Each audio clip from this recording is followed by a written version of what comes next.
iniciar a sessão da tarde de hoje chamando a professora Márcia Castro para dar continuação ao programa. Márcia.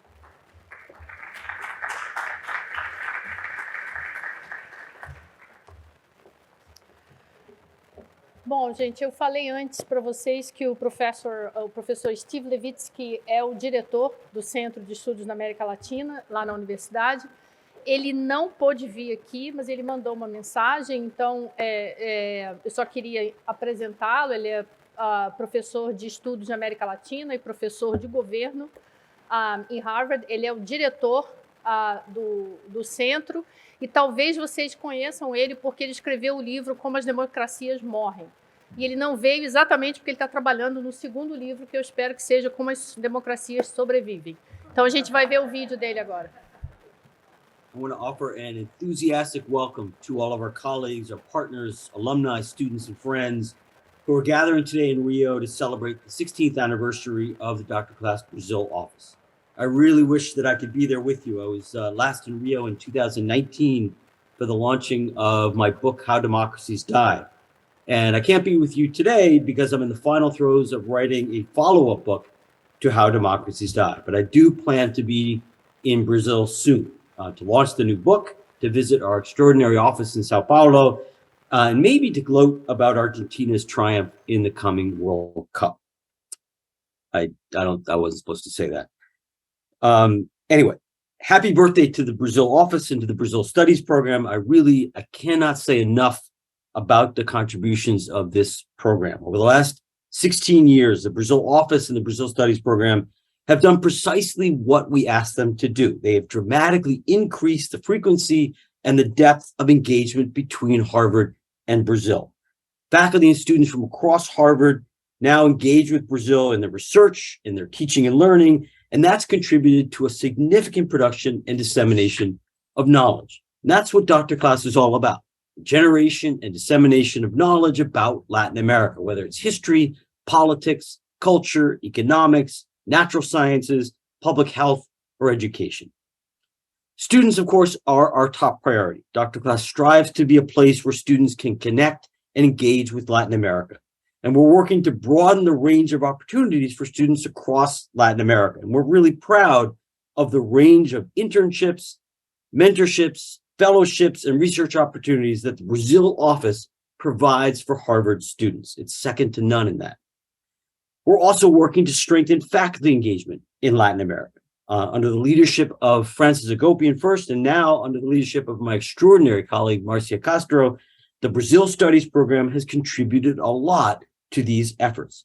Under Fran and Marcia's leadership, student and faculty grants, collaborative research, weekly seminars, online dialogues in and on Brazil have become a really integral part of Dr. Class's programming. Our programs, of course, cover a wide range of topics, everything from colonial history to biomedical research. But right now, our strategic priorities for Brazil and for the region include defending the democratic achievements of the last 4 decades, which all of you know is a major challenge across the region. Another strategic priority is recovering from the COVID-19 pandemic in all of its dimensions, including public health, including the economy, including education. A third critical issue is that of race and racial justice, an issue that I think is going to become increasingly important in Brazil. And finally, especially in Brazil, dealing with issues related to climate change and the protection of biodiversity and the Amazon. And I'm really proud to say that the Brazil office and the Brazil Studies program have been organizing and supporting research activities and intellectual exchange in all of these important areas. In fact, it's been a model for our other programs. I'm terribly sorry to miss today's conversation about the relationship between science and society and the role of science in addressing global problems. I want to reiterate, because this is really important, Dr. Class's firm commitment to advancing scientific research and, crucially, to the values and institutions that are essential to promoting that research. That includes transparency. It includes free speech, the open exchange of ideas.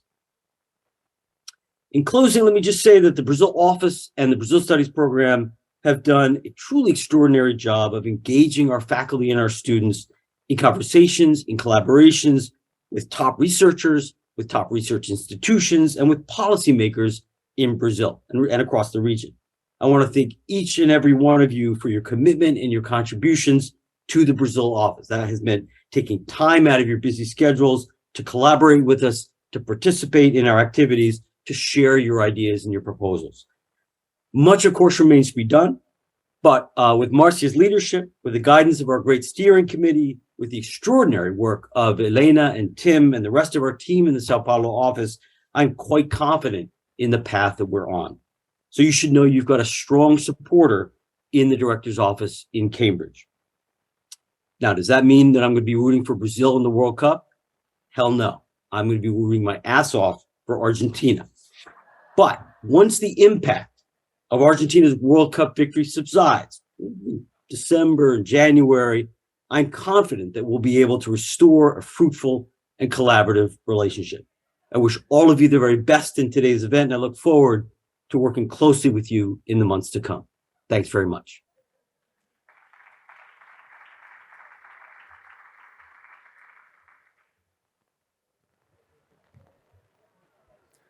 Good afternoon. You hearing me? Yeah. I'm Tim Linden, Associate Director of the Harvard Dr. Class Brazil office. I apologize we didn't have time to edit out Steve's World Cup commentary, but we thank him very much for everything else he had to say. So it's my pleasure and honor to introduce the speakers of their next panel, which is Building Bridges Between Science and Practice. First, our moderator, Claudio Haddad, chair of the Harvard Dr. Class Brazil Office Advisory Group and founder and chairman of INSPER, chairman of the board of INSPER. Claudio.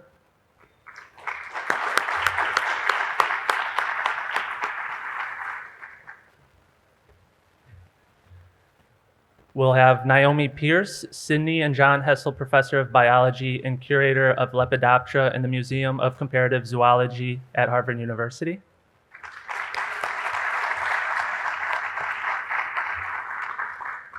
Yanilda Gonzalez, Assistant Professor of Public Policy at the Harvard Kennedy School, whose research topics include policing, state violence, citizenship, and democracy and equality.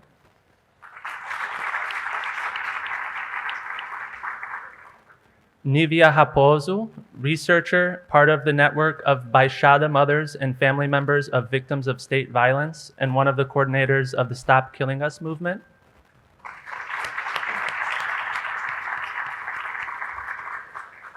João Abreu, Master's in Public Administration and International Development from the Harvard Kennedy School and co-founder and executive director of Impulso Gov.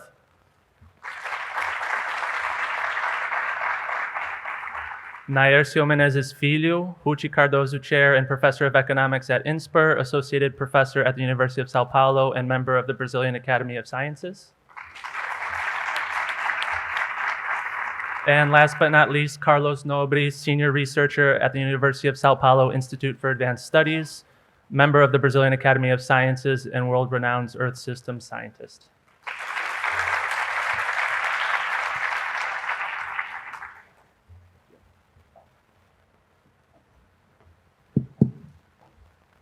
Ok, bem-vindos a todos, muito obrigado pela participação aqui no painel. Obrigado a vocês pela presença também aqui. Esse nosso painel, na realidade, expande um dos temas abordados na nossa introdução, que é a ligação entre ciência e sociedade. Na realidade, como eu mencionei antes, infelizmente, hoje há um certo negativismo de que, relativo à ciência, educação, as coisas muitas vezes são apresentadas, quer dizer, debatidas de uma maneira muito emocional e sem base científica. E, para que nós possamos tomar decisões realmente importantes, baseadas, fundamentadas, é importante que haja evidência, que o estudo seja baseado em critérios científicos e que tenham por base, efetivamente, fatos que, pelo menos, não tenham sido rejeitados pela evidência. E, digamos, e esse painel visa justamente explorar alguns temas que têm sido importantes, quer dizer, nos quais o uso da ciência tem sido fundamental para que se pudesse chegar a certas conclusões, quer dizer, importantes, digamos, para a sociedade em vários aspectos, seja o aspecto econômico, o aspecto social e assim por diante. Então, vamos começar, talvez, pelo professor Naércio. Eu vou fazer algumas perguntas para começarmos a discussão. Ops. Oh, desculpem.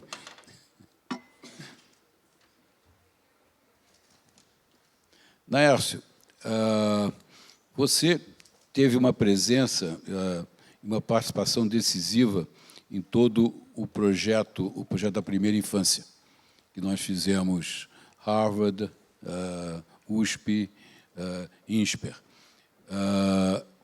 e também no Centro de Pesquisa Aplicada em Primeira Infância. Quer dizer, como é que você vê qual foi o impacto coletivo assim, da iniciativa e o que ela atingiu em termos de política e impacto efetivo na sociedade? Número um.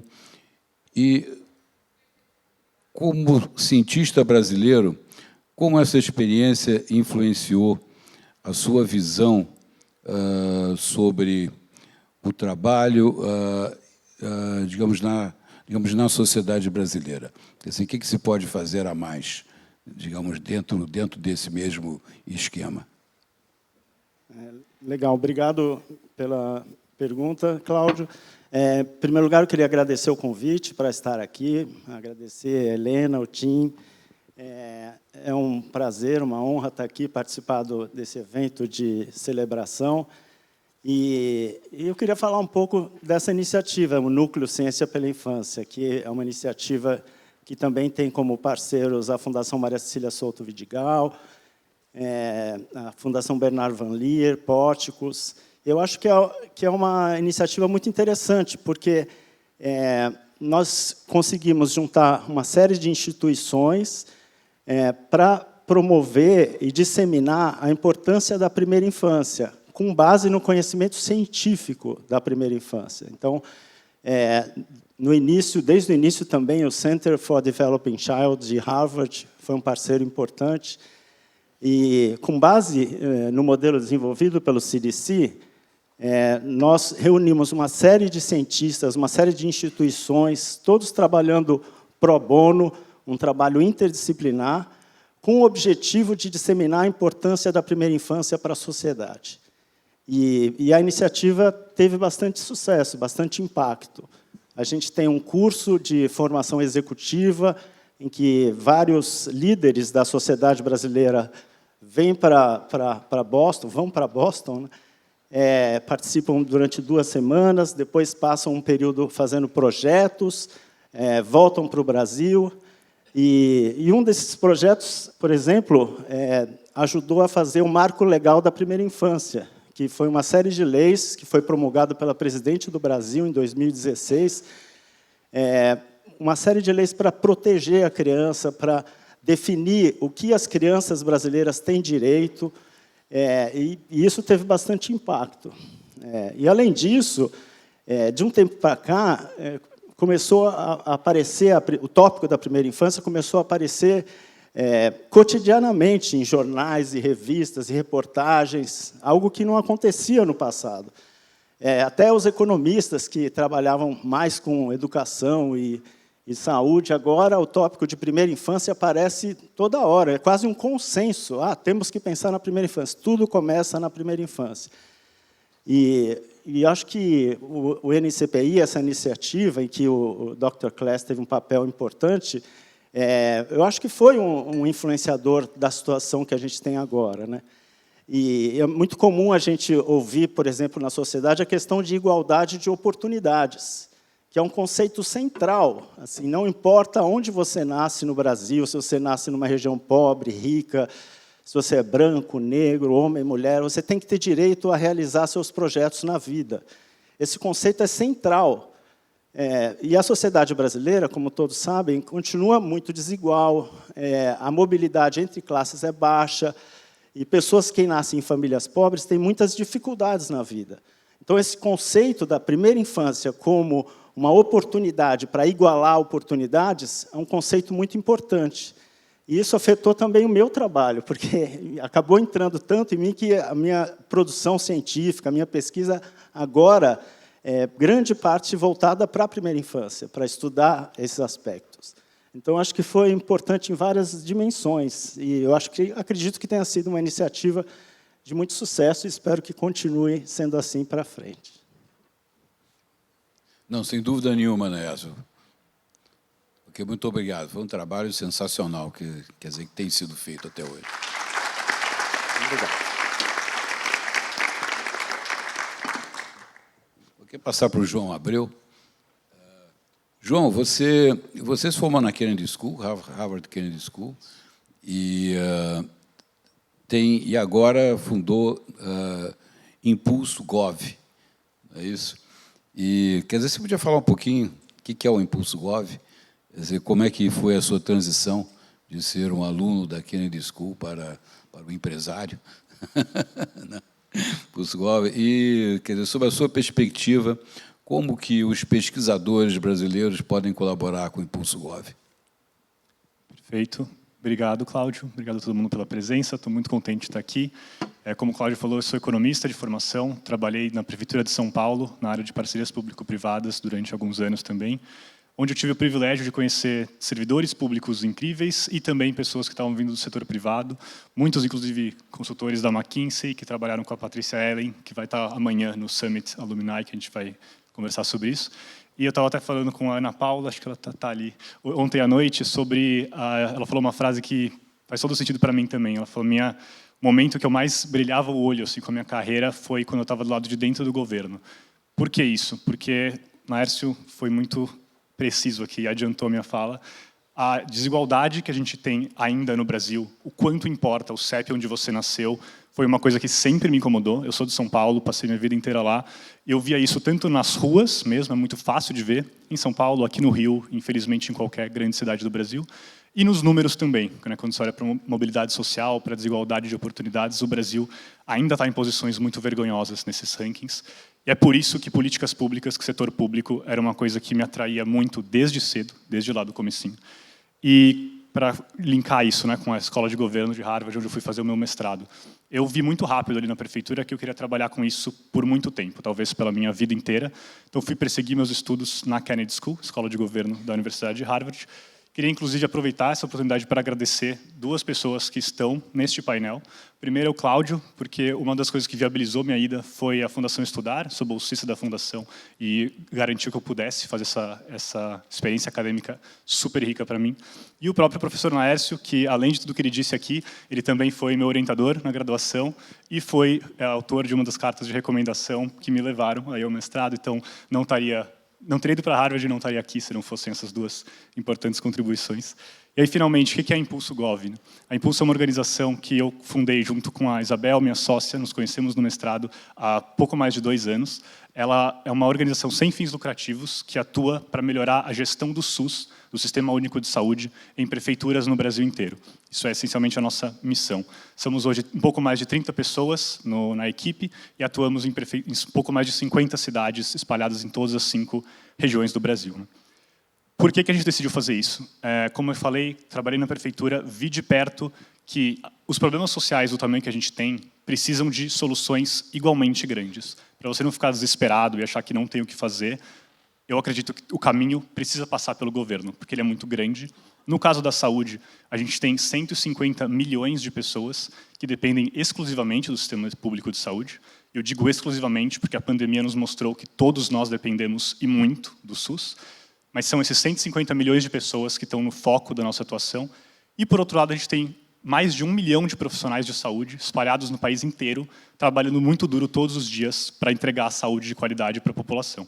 E o que a gente percebeu, eu e a Isabel, com o nosso olhar mais de economista, a gente viu que faltava muita transformação de dado em informação para orientar o trabalho desses 1 milhão de profissionais de saúde para atender os 150 milhões de brasileiros que dependem desse sistema como a única solução de saúde. Isso tem tudo a ver com o que é a atuação da Impulso e como a gente colabora academicamente, né? Então, a gente percebeu que usar dados e tecnologia poderia levar a gente a fazer do SUS um sistema ainda melhor do que ele foi criado lá na Constituição de 88.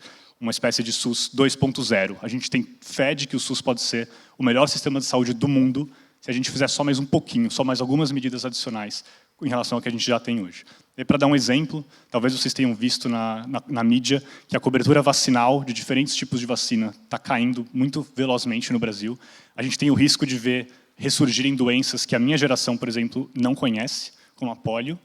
E a gente vê na prática, nas prefeituras que a gente trabalha, que às vezes a gente já tem a parte mais difícil. A gente já tem a vacina, a gente já tem os profissionais de saúde, a gente já tem pelo menos uma unidade de saúde em cada município do país, mas a gente não tem informação, a gente não consegue orientar o trabalho desses profissionais. Então, parte do que a Impulso faz é receber dados das prefeituras e falar, olha, você tem 10 mil crianças não vacinadas no seu município, esse aqui é o nome delas, é o endereço delas, e é assim que você consegue ir atrás das pessoas que mais precisam, no momento que elas mais precisam.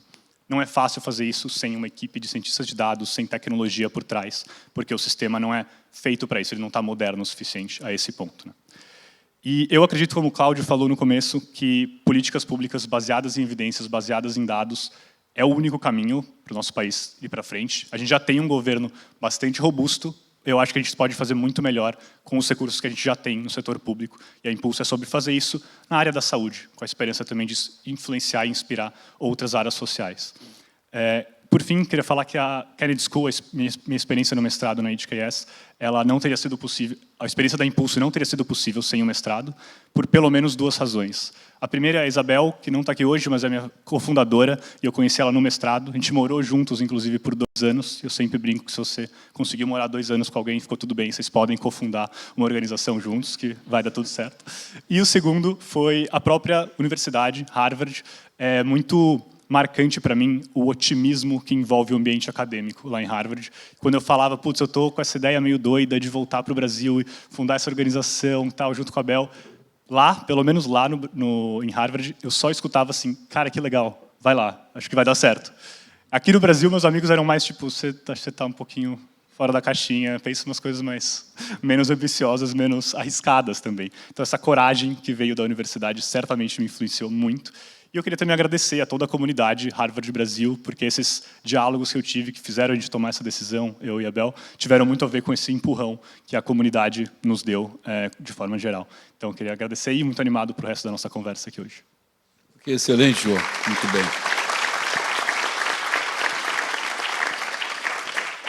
Esse é um excelente exemplo de como a ciência, através de uso de dados, database, etc., pode efetivamente contribuir significativamente para a melhoria do bem-estar social e econômico da população. Então, excelente contribuição. Ok. E, Anilda, digamos, você está numa área que é uma área muito importante no Brasil, que é a violência. Quer dizer, infelizmente, essa é uma área de grande importância no país, onde, quer dizer, diariamente morrem pessoas, há furtos, roubos, toda sorte de coisa, e isso causa um custo social e econômico enorme no país. Pelo que eu estou vendo, você está sendo especializado na violência do Estado, não é? Então, por favor, eu gostaria que você falasse um pouco para nós. Quer dizer, você colaborou com mães de vítimas, quer dizer, de violência do Estado, não é isso? Então, quais são os elementos chaves que você procurou para você atingir o sucesso na sua pesquisa? Número 1. E quais as principais dificuldades que você encontrou, digamos, engajando pessoas para que colaborassem, digamos, com a sua pesquisa e respondessem adequadamente às suas perguntas? E também gostaria de convidar a Nívia, né, que aparentemente vai dividir a fala com você, não é isso? Por favor. Bom, muito obrigada, Cláudio, pela pergunta, e a Helena, o Tim, o Andy, todo mundo pelo convite, por estar aqui com vocês. Primeiramente, como vocês devem perceber, eu não sou brasileira, mas eu vou falar em português, eu vou tentar. Enfim, eu acho que, só para apresentar um pouco sobre o meu trabalho, como o Cláudio disse, eu sou cientista política, e durante os últimos mais de 10 anos, né, eu venho trabalhando como pesquisadora na área de violência do Estado, violência policial. Mas, até antes disso, eu estava na área, a metade da minha vida, né, toda a minha vida de adulta, eu estou trabalhando na área de violência policial, questões de segurança pública, democracia, direitos humanos. Então, é uma área onde eu já levo muito tempo trabalhando. Então, quando eu vim fazendo a pesquisa para o meu primeiro livro, que é Polícia Autoritária em Democracia, eu fiz um trabalho de 2 anos e meio de pesquisa de campo na Argentina, Brasil e Colômbia, estudando como processos democráticos terminam reproduzindo a violência policial.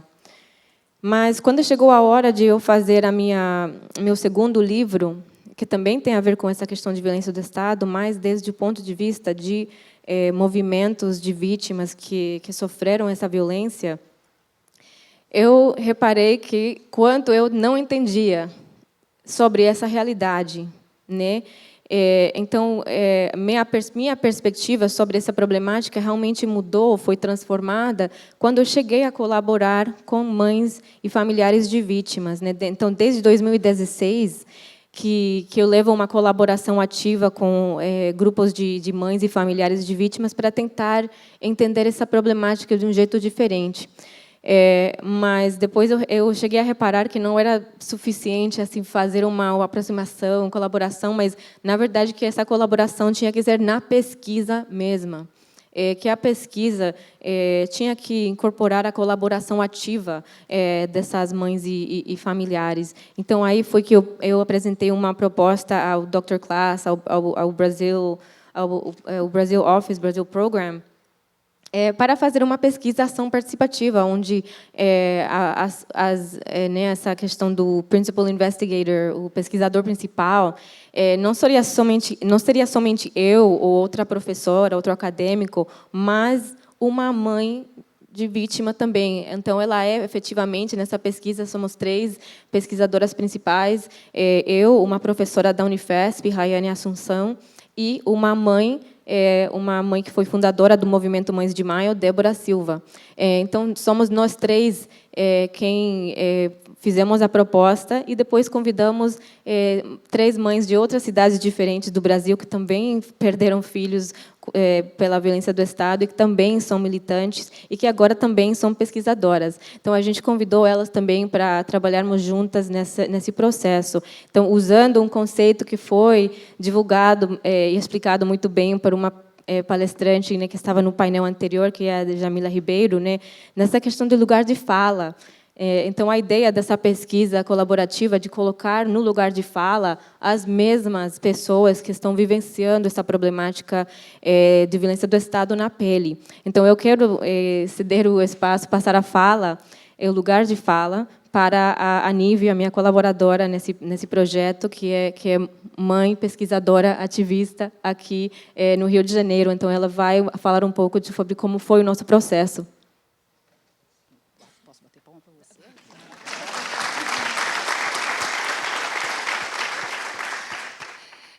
Boa tarde a todos e todas. Eu não sou palestrante, gente, então, desculpa já, né, já vou pedindo de antemão desculpa. E vou justamente isso que a Nilda fala, sobre o lugar de fala. Nenhuma mãe quer estar nesse lugar de fala, porque é um lugar muito duro, é o que causa adoecimento na gente. Eu sou Nívia Raposo, sou mãe e voz do Rodrigo Tavares Raposo, e sou como muitas outras mães. E eu vou escrever aqui, para poder eu não me perder, porque é isso. Eu gostei muito quando me convidaram para fazer a pesquisa, porque eu ia participar com outras mães que já são minhas companheiras de luta. Então, eu estou com a Débora, que é de Mães de Maio, de São Paulo. Eu estou com a Edna, que é Mães do Curió, do Ceará. Eu estou com a Mães de Maio do Nordeste, que é a Ruth Fiuza. São pessoas que vivenciam a mesma dor que eu. E todas nós somos periféricas. Todas nós temos os marcadores sociais, os marcadores comportamentais, os marcadores territoriais, e somos julgadas por isso.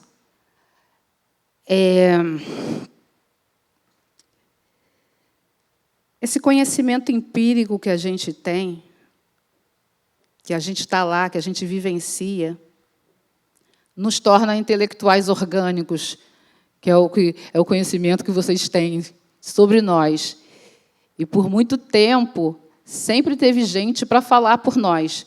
Sempre teve pessoas para poder dar voz às mulheres, dar voz aos pobres, dar voz às pessoas condicionadas à escravidão. E essa pesquisa é muito maravilhosa, né? Eu sou suspeita para falar, porque a gente está ali procurando entender o nosso adoecimento, tudo que a violência do Estado faz com o nosso corpo, e quando a gente pesquisa com outras mães e convida outras mães para falar sobre isso, porque cada uma de nós só pega 5 pessoas, e isso não é nem 1% assim, do que tem de quantitativo.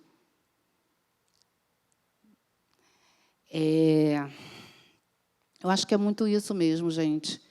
Eu estou um pouco nervosa, porque é diferente você ser acostumada a ser o objeto de estudo e depois você estar à frente. O objeto de estudo está falando, o objeto de estudo está escolhendo como essa pesquisa deve ser feita. Cada mãe foi ouvida em vários lugares diferentes, mostrando todas as complexidades que tem em cada território, porque o Brasil é isso, né? É multi. E quando você está estudando dentro da periferia, é mais complexo ainda. E a gente está em espaços muito militarizados, em espaços em que a segurança pública também é muito militarizada. E isso reflete sobre os nossos corpos e os corpos dos nossos filhos. Eu acho que é isso, gente. Depois eu espero as perguntas.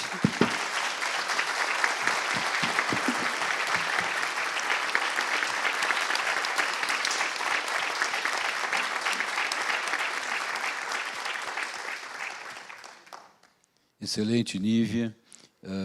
Excelente, Anilda. E Anilda, seu português, aliás, é ótimo. Não sei por que você disse que ia procurar falar em português. E, Nívia, extremamente emocionante tudo que você falou. Obrigado pela presença das duas. Esse tema que eu não preciso dizer, de crucial importância, e a gente vê essas coisas acontecendo diariamente, quer dizer, infelizmente, no Brasil. Então, todo conhecimento e divulgação, debate em torno disso é extremamente importante. Muito obrigado. Passaria agora para o Carlos Nobre.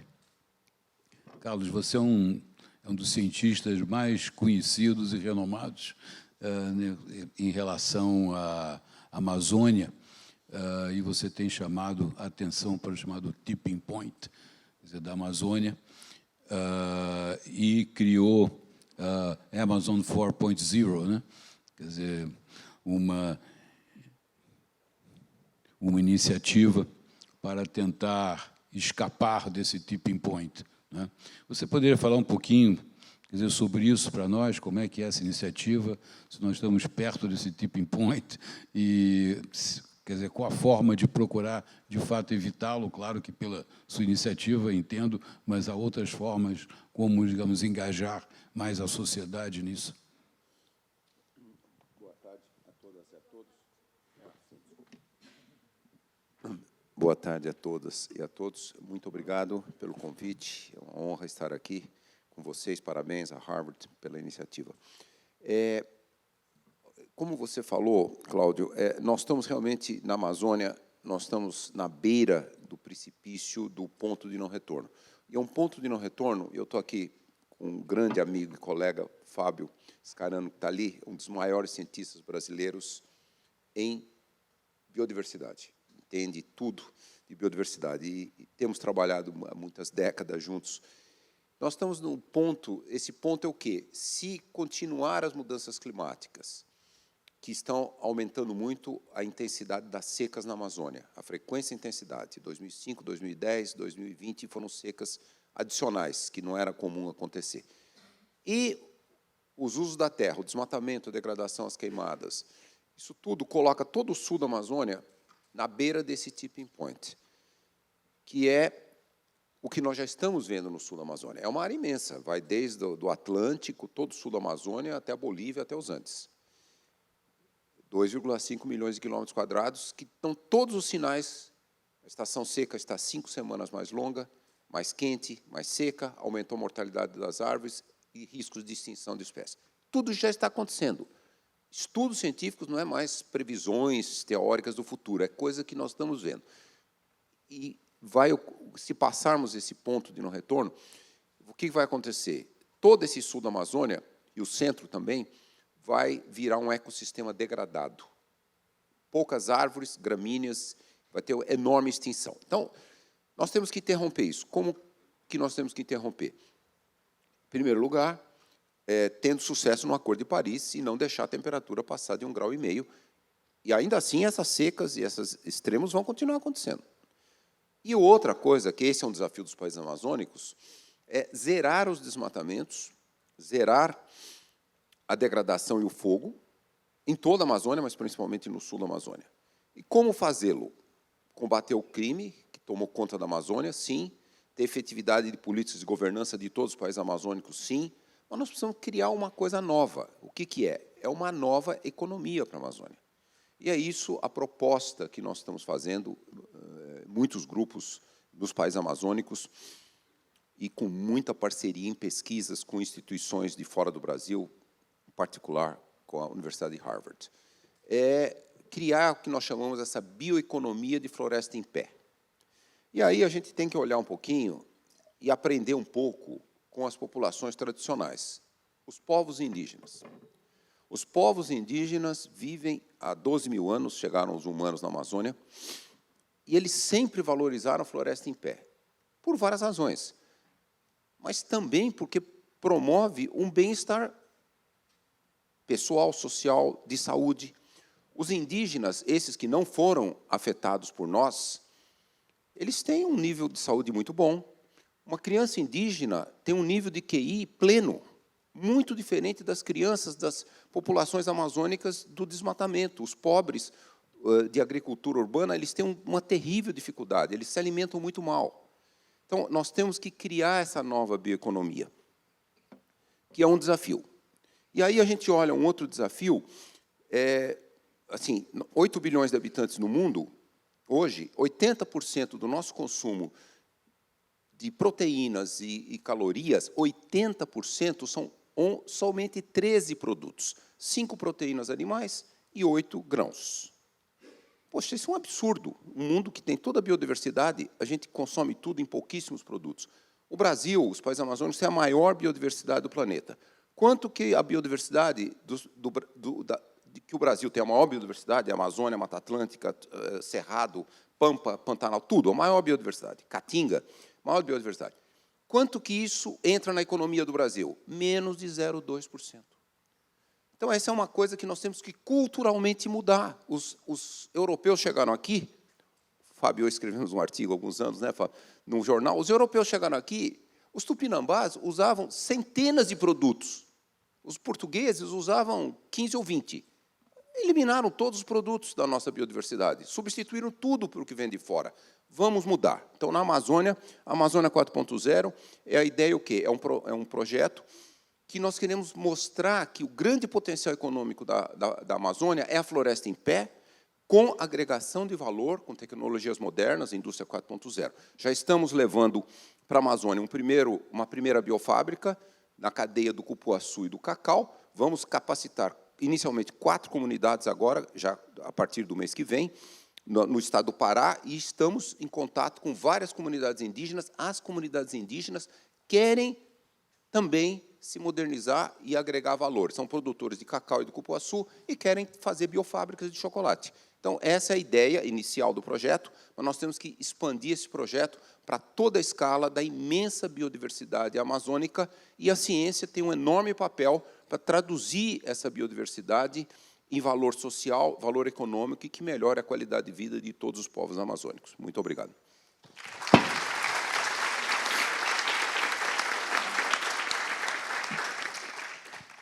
Muito obrigado, Carlos.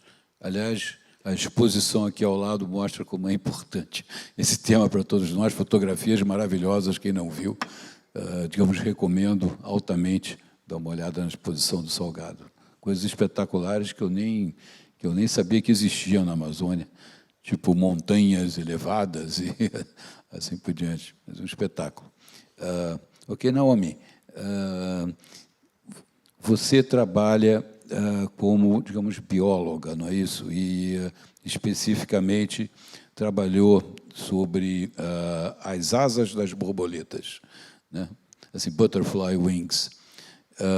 E isso levou, que é um negócio interessantíssimo, porque levou à descoberta de como fazer um sistema de ar-condicionado mais econômico que gaste menos energia, não é isso? Quer dizer, você poderia falar um pouquinho sobre isso e como outras, digamos, descobertas dessa sua área podem também afetar positivamente a sociedade em vários aspectos?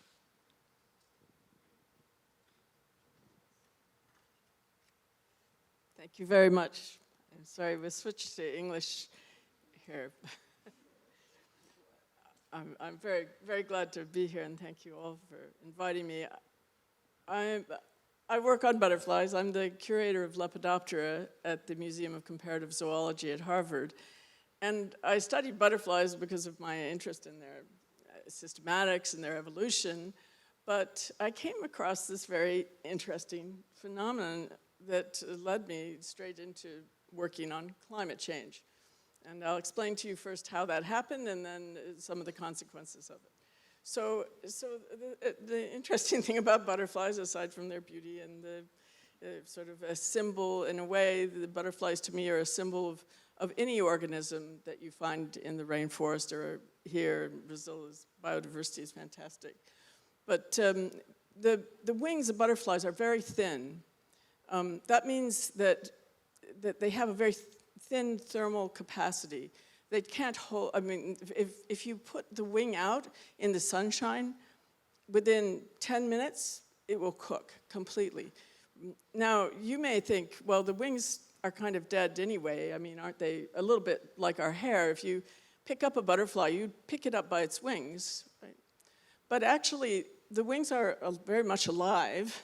And they need to be alive, actually, because the butterfly has to fly. So in order to fly, it has nerve endings all along the wing veins. I mean, much like an airplane, you have to have the feedback like a gyroscope to tell you where are your wings and how are you flying. So it was actually really appreciating this and then looking at the flow of hemolymph or blood through those wing veins that led us to start looking differently at butterfly wings. Now, many of you have seen a monarch butterfly or others that have, where the wing veins are often a different color from the rest of the wing. The reason for that is because those veins are where the living parts of the wing are. And the scales that cover those veins are different from the scales that you find between the veins. Those scales, if you look at them, especially under a different electromagnetic wavelength, those scales are reflecting light in the near infrared. So just to remind you, that electromagnetic wavelength goes from short wavelengths in the UV through to visible, the colors that we can see, and on towards heat. But before you get to microwave and then to heat, that's where near-infrared is. And near-infrared is very important because more than 50% of the energy from the sun comes in the near-infrared. So if you can reflect near-infrared, it keeps the underlying property cool. And in fact, on some of the butterflies, many of the ones that we found from Brazil, these scales were reflecting 100%. They acted like perfect black body absorbers in the near-infrared. Now that has very important implications if you're a physicist or interested in energy conservation, because it means that the wing scales, which are effectively flat to us, imagine how thin they are can be used as a flat substance. If you understand the nanostructuring or the very fine scale structuring that allow them to have this property to reflect in the near-infrared, then that helps you to understand how to build a structure that has what we call radiative cooling. That is, it has a high emitting quality of light. So the sky you can think of as a cold sink, and this near-infrared is being reflected out into this cold sink above the butterfly. So knowing this, we designed a paint. It's a very cheap white paint. Looks like any other kind of white paint, but it's made with acetone, and the acetone bubbles up. You paint it on, acetone bubbles up, and the size of the bubbles are about the same size as the nanostructuring on the scales of those wings. And so you can paint it on a roof, and my collaborators who did this, they chose Bangladesh, Phoenix, Arizona, and New York City. In all these places, it brought down the air conditioning cost by 30%. So, you know, it has a huge effect. It looks like any other white paint. It's very inexpensive, but it has a huge energy effect. Okay, so it's that kind of bio-inspiration that got us interested in butterfly wings in a very new way. And so there were at least 3 consequences that I can tell you about now, and in fact, there hopefully will be more. First, there was the development of the paint, and then we were also interested in clothing. So, of course, we know that if you wear silk or some of the natural fibers, silk will keep you cooler when it's hot and warmer when it's cold, and that's because of the structure of the fibers of the silk. So, also, if you want to build an artificial fiber that keeps you cooler, if you're out in the hot sun, you can do that by putting bubbles, again, into the fiber. And you can make a T-shirt that, if you put it out there, will keep the wearer cool, much cooler than if you had just a cotton T-shirt on. So there's a clothing aspect. From the building side, we now are collaborating with people in the design school who are interested in surfaces of buildings and rooftops. Actually, I'm sorry to say, they designed the outside of these space stations that are planned for Mars. But I think that's taking it a little bit too far. But these designers are very interested in the idea of the exoskeleton of an insect. Its skeleton is on its outside. So all these interesting properties of the cuticle of an insect and how it's formed like a kind of prism can have really huge implications for how we build buildings. So there's a lot of hope and excitement about these features that can be bio-inspired just from the wings of butterflies.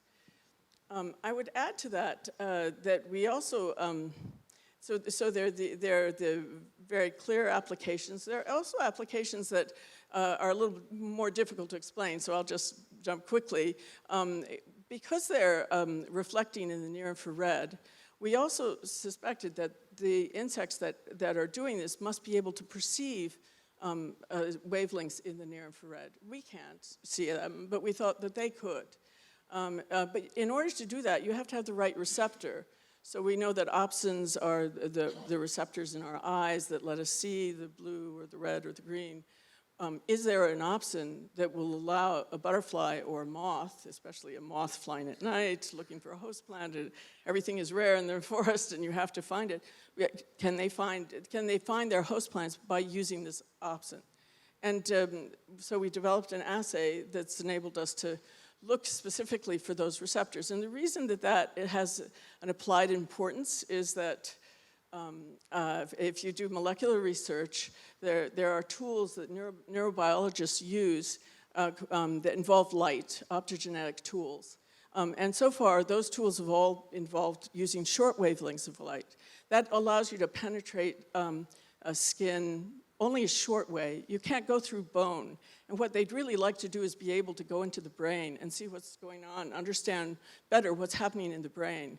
The beauty of the near-infrared is that it can penetrate bone. It travels farther, and you can specifically direct a probe to a place in the brain that you can then activate using light. It's a little complicated, but I think you see the point. There are these fantastic tools that can come from this sort of insight. And along those lines, we were also interested because we're doing a lot of genomics now in my lab. We have the genomes of many different species, and we're interested in moths. So Helicoverpa zea is one of the worst pests in Brazil, of crops in Brazil. But it's not as bad as Helicoverpa armigera, which is its sister species that's in Africa. So the one in Brazil feeds on 100 different host plants and is resistant to most of them, or most pesticides that you introduce. But armigera, much more, 300 different host plants, and very quickly can evolve a pesticide resistance. So unfortunately, they've recently hybridized here in Brazil, and I hope that you can appreciate the gravity of this situation. If you think about what happened with Africanized bees that were also hybridized here in Brazil, where they took a strain from Africa and the regular European honeybee, and it was accidental. They hybridized them on purpose because they were trying to breed a better honeybee, but in fact bred one that was really very dangerous and stung many people to death, didn't really make honey, and all kinds of problems. So I guess my point in bringing up the Helicoverpa is that we're also looking at trying to use these genomic tools to forecast in advance these sorts of hybridization events. It's very much like forecasting what might happen with a changing virus for COVID, for example. But it's taking it into agriculture and saying we can use these tools to build a better resistance system for agriculture, and to also kind of warning system.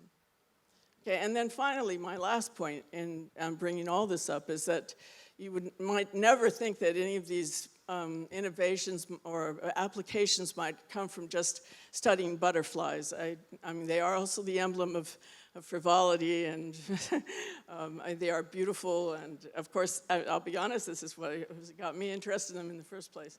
But they are perfect organisms for studying climate change, and partly that's because of museums. So it's very nice that we're having this meeting here in a museum. This is a very special kind of museum because it's an ideas museum, a digital changing museum. But the museum collections that you have around the world, and that you had a very, very beautiful one here in Rio that very sadly came to a most devastating end. But these collections are extremely valuable now because we can go and look at climate change in the specimens themselves. We have the database for when these specimens were collected and how they've changed over time. So part of my message is that collections to museums are very important as part of this whole process of using nature to help save nature, which is what I think we're talking about today. Thank you.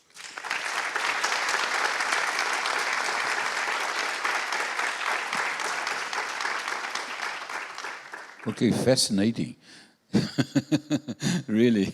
And here in Brazil, with the biodiversity that we have here, I believe there are more, much more things that could be explored in this connection, I'm right? sorry. In fact, that's my. If I get another point is why Brazil? I mean, you might say why butterflies, but why Brazil? Well, Brazil does have is just a spectacular, probably the greatest reservoir of biodiversity in the world, and you can see.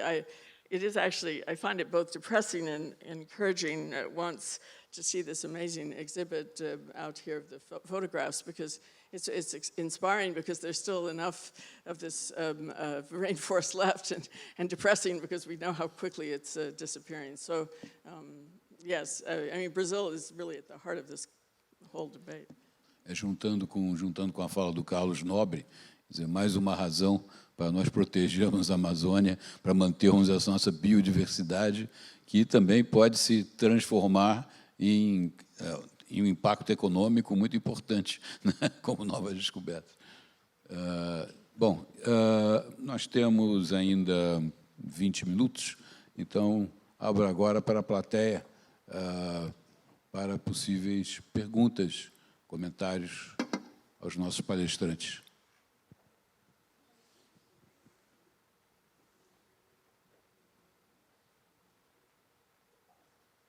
Sim, por favor, lá. É preciso microfone, né? Obrigada, boa tarde, pessoal. Eu sou Priscila, do Núcleo Ciência pela Infância, e eu tenho uma pergunta para os painelistas. Primeiro, parabéns pelas falas. Acho que eu fiquei muito emocionada com todas. E nós, do NCPI, trabalhamos para conectar ciência e política pública. Né, na mesa de hoje foi trazido, né, muitos dos desafios para implementar, para conectar a ciência com a prática ou com as políticas. E eu queria convidar cada um de vocês para trazer pelo menos um principal desafio, para que a gente continue avançando na qualificação das práticas, seja das práticas de saúde, práticas voltadas à primeira infância, à sustentabilidade ambiental, ou, né, para mitigar os efeitos da violência contra as mulheres ou contra as crianças. Obrigada. Quem se habilita? Naelson. Obrigado pela pergunta, Priscila. Bom, um dos principais desafios é convencer os políticos a usarem as evidências na hora de desenhar programas, né? Eu acho que, muitas vezes, o que é consenso entre os cientistas não atinge quem efetivamente formula as políticas, né? Temos um exemplo claro hoje no Brasil, né, no nível federal, mas temos vários exemplos de sucesso, né? Então, eu acho que a transmissão do conhecimento que é gerado na ciência para o gestor, para o político, tem um papel fundamental nesse processo. Não é só a produção de ciência, não é só disseminar, mas convencer, fazer esse conhecimento chegar em quem efetivamente toma as decisões, seja no Congresso, seja os gestores municipais e tudo. Essa é uma parte que ainda precisa ser mais desenvolvida para a gente conseguir implementar as políticas públicas e até mesmo avaliá-las depois, né, para saber se deu certo de um modo preciso, usando técnicas de avaliação de impacto, randomized controlled trials e assim por diante. Eu acho para a gente poder reformular as políticas que não estão dando certo e colocar em escala as políticas que efetivamente funcionam. Se puder, queria fazer uma pequena defesa aqui do setor público, na questão da ciência levar isso para a política pública, né? Eu vejo um rio com duas margens, o governo de um lado e a ciência de outro, e as poucas pontes nesse rio. Acho muito difícil essa comunicação, são literalmente dois idiomas, às vezes. Quando a gente junta, a gente tem o privilégio, na Impulso Gov, de conversar com as duas pontas, com acadêmicos, com governantes, gestores públicos, e não é fácil fazer essa tradução, digamos assim. Eu queria dar um exemplo da pandemia, a gente teve um trabalho muito intenso na Impulso relacionado à Covid-19, por razões óbvias, trabalhando com saúde. Fizemos isso, inclusive, com muitas parcerias, muitas pessoas colaboraram para isso acontecer, inclusive o IEPS, viu o Armínio aqui, vi também o Miguel e o Rude, um think tank de saúde que foi muito importante para a nossa atuação. E a gente teve um momento ali em que a gente desenhou uma ferramenta que a gente chamou de Farol Covid, para que gestores públicos de todas as cidades do Brasil soubessem quão grave estava a pandemia na cidade deles e, especialmente, quais eram as projeções, as próximas 1, 2 semanas, o que deveria acontecer. Para responder aquela pergunta que a gente viu no jornal todos os dias, que é, será que a gente já pode abrir bares e restaurantes, ou, ao contrário, a gente vai lotar os hospitais e precisa se preparar para o pior? E o Brasil é um país continental, cada cidade é uma realidade, e você precisa ter informações no nível do município para fazer isso. Muito bem, conversei inclusive com a Márcia várias vezes sobre isso, ela me ensinou sobre modelos epidemiológicos para a gente conseguir fazer isso acontecer. E um dos desafios que a gente tinha é que a subnotificação dos dados era um problema, né? Então, víamos isso também, o número de casos reportados era muito menor do que o número de casos reais. E aí a gente conseguiu fazer uma parceria, conhecemos um professor do Instituto de Matemática da USP, Tiago Pereira, inclusive com a ponte do Hugo, vi ele aqui do Instituto Serra Pilheira. E aí o Tiago tinha um modelo super sofisticado e legal que ele tinha criado com a equipe dele sobre como você pega dados de óbitos e algumas outras informações de Covid para descobrir o número real de casos e, com isso, saber quão ruim ou melhorando estava a pandemia naquela cidade especificamente. O problema é que esse modelo, depois de ter feito minha graduação em economia, depois de ter feito 2 anos de mestrado lá em Harvard, eu demorei muitas horas para entender como esse modelo funcionava. Ele era ciência muito avançada, e aí a gente ficou muitos dias trabalhando juntos para traduzir esse modelo, automatizar ele, de um jeito que ele funcionasse para o Brasil inteiro, e você, gestor público municipal, ali, secretário de saúde, você entrasse nessa plataforma, o Farol Covid, e só visse ali, olha, vai piorar em tanto, essa é a previsão do modelo, o número real de casos é esse daqui. De cada 10 casos, 8 você nem sabe que existe. Então, assim, traduzir uma informação super sofisticada, super difícil de entender, inclusive para pessoas próximas da academia, para uma linguagem que um prefeito no interior de Pernambuco conseguisse entender sem problema nenhum, independentemente da formação técnica dele e da equipe. Isso não é fácil de fazer. Eu tenho certeza que o contexto pandêmico, a emergência que a gente estava vivendo, ajudou o Tiago a topar fazer isso rápido, ajudou os governos a quererem usar a ferramenta rápido. Deu muito certo, a gente conseguiu ter mais de 140 mil acessos na plataforma só por gestores públicos, porque pela primeira vez a gente estava levando ciência de ponta, levando informação de qualidade, num contexto com tanta desinformação, com tanta fake news sobre a pandemia, que os governos confiavam. Falam, pô, isso é partidário, isso parece cientificamente válido, e eu vou, então, usar essa ferramenta. Isso não é trivial. Assim, então, voltando para a questão do Rio, nesse caso específico, a gente conseguiu usar o contexto e fazer uma ponte, mas não é fácil para os gestores públicos que estão na ponta, às vezes, saber o que diz a melhor evidência e, o mais importante, implementar. Acho que a gente coloca, talvez, uma ênfase muito grande na formulação, longe de mentir a importância disso, mas tirar do papel, às vezes, é tão difícil ou mais do que a implementação. Então, queria só deixar esse exemplo e uma esperança aí para todos nós que estamos aqui, muitos próximos, tanto da academia quanto do governo, de construir cada vez mais pontes também nesse sentido, porque eu acho que dá, e não é culpa de nenhum lado, só faltam pontes mesmo. Obrigado. Esses pontos foram muito importantes, mas eu acrescentaria mais um, é que, assim, infelizmente, essa economia política também entra no processo. Quer dizer, muitas vezes os governos não querem ver a evidência, os políticos não querem, são contra a evidência, que as evidências vão contra aquilo que eles gostariam de fazer, dados os grupos de interesse, etc., etc. Logo, a gente sabe que não é um processo absolutamente trivial, é extremamente complexo. Cláudio, gostaria só de acrescentar... Desculpe. Sim, desculpe, Sim. Nilda. Eu gostaria só de acrescentar mais alguns pontos em relação à pergunta da Priscila, né? Eu faço parte de uma comissão de pesquisadores lá nos Estados Unidos que está revisando toda a literatura, todas as pesquisas em relação às reformas policiais, né? E estamos fazendo relatórios para informar as políticas do Departamento do Estado dos Estados Unidos em outros países.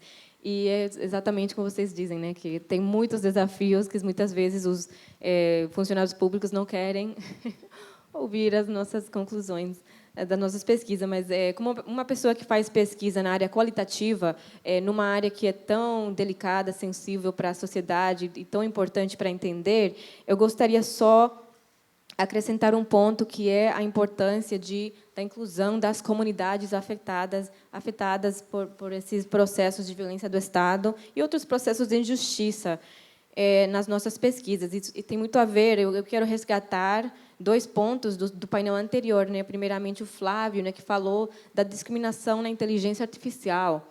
A ciência pode causar danos se ela não é bem feita, se ela não considera a sociedade onde ela está sendo feita e implementada. E, por outro lado, a Djamila, né, que falou da necessidade de criar espaços para a diversidade e a interseccionalidade. Então, na minha experiência como pesquisadora qualitativa nessas áreas, a criação de relações de confiança, relações horizontais, com comunidades afetadas pela violência do Estado e outros processos de injustiça é fundamental. Então, eu gostaria de passar só um minuto, né, porque a gente estou vendo o tempo, mas para a Nívia só falar dessa importância dessa relação de confiança, né, entre a pesquisa e as comunidades. É verdade.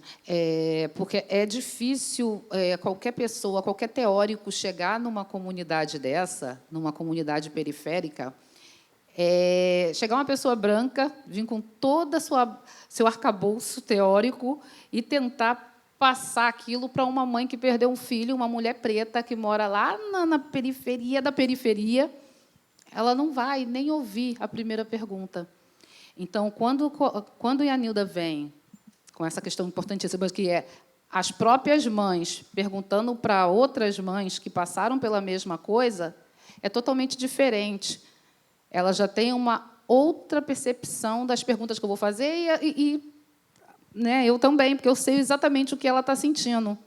Então, essa análise qualitativa é muito importante por conta dos dados que se tem, né? As pessoas gostam muito de estar colocando por números, e a gente, quando está falando de violência do Estado, a gente está falando de violência com pessoas, com mulheres, com crianças. Eles têm nome, sobrenome, têm famílias. Então, é isso, gente. É importante, sim, estar um pouco mais próximo, porque a gente sabe a realidade de cada uma delas. Ok, muito obrigado, Carlos. Eu só queria responder nessa pergunta, complementar com um segundo componente do projeto Amazônia 4.0, que é a importância da ciência. Vocês viram a professora Naomi Pierce, belíssimo exemplo que se chama biomimética, né? Como que você vê como a natureza evoluiu em milhões a bilhões de anos e resolveu inúmeros problemas aí das asas das borboletas, das formigas, etc. Então, a ciência tem que ser muito aprofundada para você entender. Então, isso mostra, lógico, Harvard, né? Harvard. Por que nós não temos isso nos países amazônicos? Então, esse é o desafio. E nós, então, um componente do projeto Amazônia 4.0, nós lançamos em julho. O que é? É construir aqui na Amazônia, e não é só no Brasil, é na Amazônia, o que nós estamos chamando Instituto de Tecnologia da Amazônia. Em inglês, Amazonian Institute of Technology, AMIT, AMIT.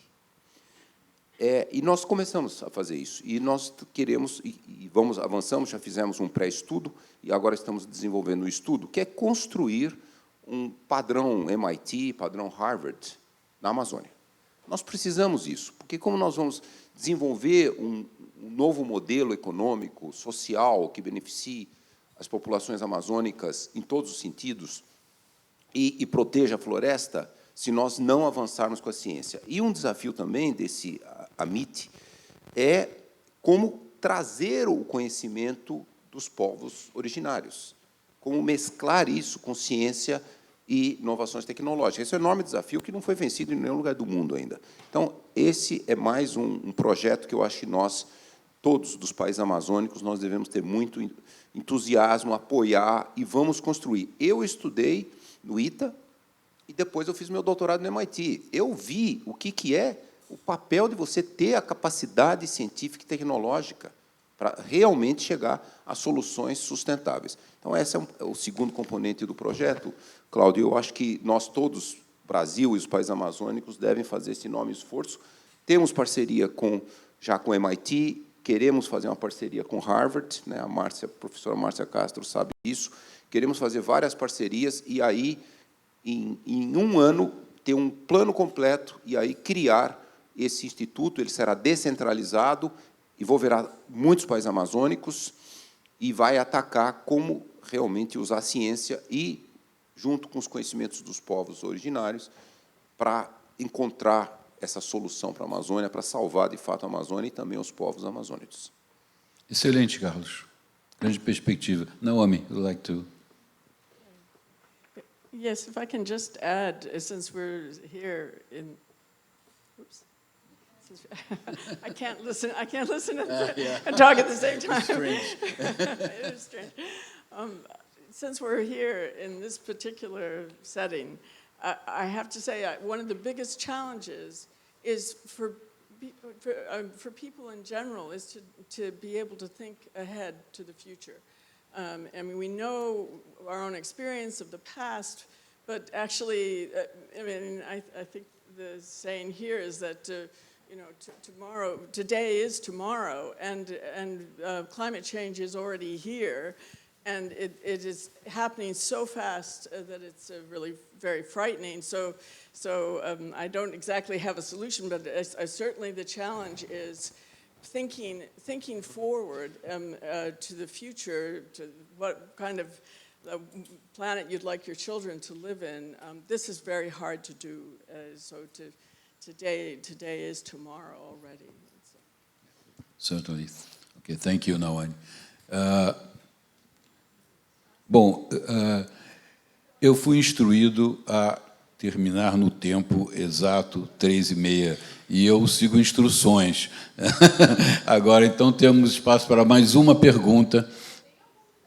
Então, não, ele tinha já pedido há algum tempo.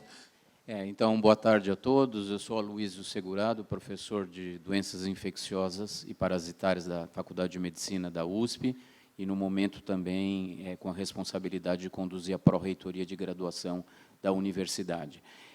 Muito foi falado aqui no nosso painel, agradeço a todos pelas suas excelentes contribuições, sobre a dificuldade em traduzir o avanço científico obtido na academia em ações práticas que possam ter impacto social. No entanto, as várias apresentações mostraram que, de fato, esse impacto existe e ele foi traduzido de forma inspiradora em diferentes dimensões. Eu queria agregar, então, e pedir um comentário de vocês, como vocês veem um outro nível de dificuldade. É a dificuldade da academia avaliar o impacto social daquilo que faz e traduzir para a sociedade a importância que isso tem e a relevância no desenvolvimento econômico e social. Particularmente num país com as desigualdades sociais que nós temos, onde este conhecimento de ponta muitas vezes é gerado pela universidade pública, que tem a responsabilidade social embutida no seu DNA. Então, como nós, acadêmicos, podemos traduzir para a sociedade que o que fazemos tem impacto? Obrigado. Quem se habilita? Naércio? Sim. O Kid? Olha, bom, tudo bem. Ok. Vamos responder essa. Bom, eu acho que tem um papel do cientista, além de publicar, do pesquisador, né, além de publicar seus artigos em revistas acadêmicas, de comunicar para a sociedade os resultados daquilo que ele faz, né? Então, tem um trabalho de disseminação do conhecimento, que é uma das coisas, que, por exemplo, que o NCPI faz, que foi criado para isso, né? Para mobilizar líderes, mobilizar gestores, fazer working papers de disseminação.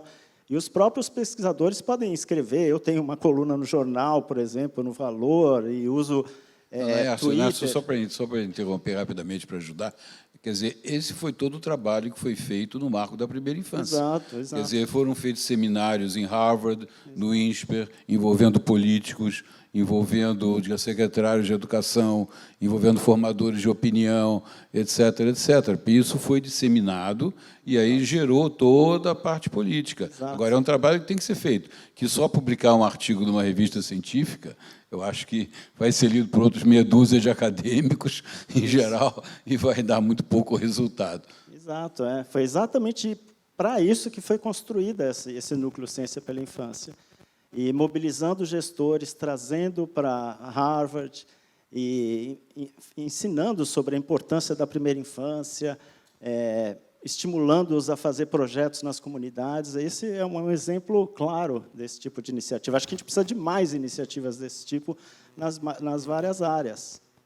E além da comunicação direta com a sociedade, usando a imprensa e redes sociais e assim por diante. Obrigado, Néas. Carlos. Também, complementando aqui, olha, a professora Naomi também falou, nós estamos na maior crise que a humanidade já enfrentou, que é a crise climática, a crise contra a biodiversidade, esse futuro que nós estamos levando o planeta para quase se tornar inabitável. Então, nós, cientistas, não podemos só ficar dentro do laboratório. E nós temos que praticar o que eu chamo de a advocacia responsável, que não é ideológica, que não é partidária, mas nós temos que realmente ser muito ativos para mostrar os riscos e buscar soluções. Então, diferente do passado, que os cientistas ficavam nos laboratórios e não queriam se envolver em nenhum aspecto político, mas nós temos uma enorme responsabilidade, que é a responsible advocacy. Nós temos que ser advogados muito responsáveis para impedir que o planeta continue na sua trajetória que está hoje, que é uma trajetória de quase tornar o planeta insustentável, inabitável. Porque com esse comentário excelente, eu daria por encerrado essa nossa sessão para mantermos o horário e convidaria outros que gostariam de fazer perguntas. Nós vamos estar por aqui ainda, então podem se dirigir diretamente aos nossos panelistas, que, aliás, agradeço muito pela presença, pela participação. Tivemos uma discussão extremamente instrutiva, ilustrativa e produtiva. Então, obrigado a todos e obrigado a vocês pela presença.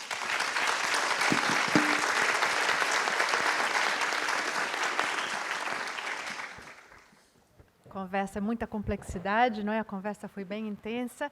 Quem tinha pergunta?